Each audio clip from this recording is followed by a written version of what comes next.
Сәлеметсіздер ме ханымдар? Бүгін бізде пеште пісетін тауық аяқтарының рецептісі.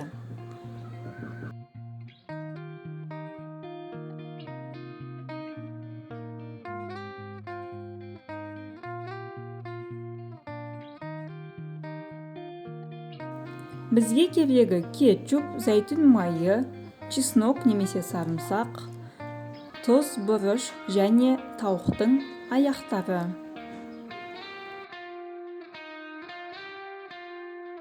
Алдымен маринадты дайындап аламыз. Ол үшін бірінші кетчупты құямыз. Оның үстіне зәйтүн майын, дәміне қарай тұз, бұрыш және чеснокты саламыз. Барлығын араластырып, оның үстінен тауықтың аяқтарын саламыз. Тауықтың аяқтарын маринадта әдемілеп араластырып, бетін жауып, мұздатқышқа 1-2 сағатқа қойып қоямыз.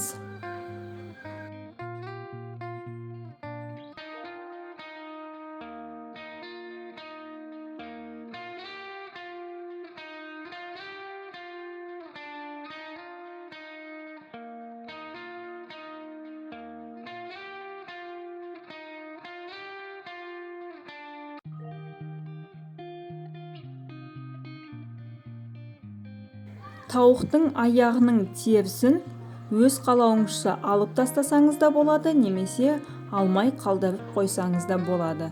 Мен алған жоқпын.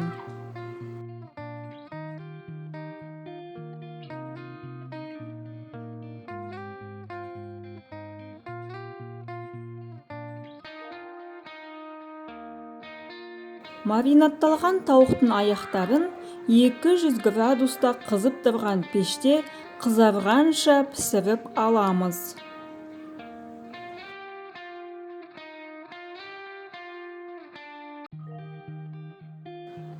Тауық аяқтары дайын болды. Қалауларыңызша безендіріп, үстелге ұсынсаңыз болады. Барлықтарыңызға ас болсын. Сіздермен бірге болған бақыт.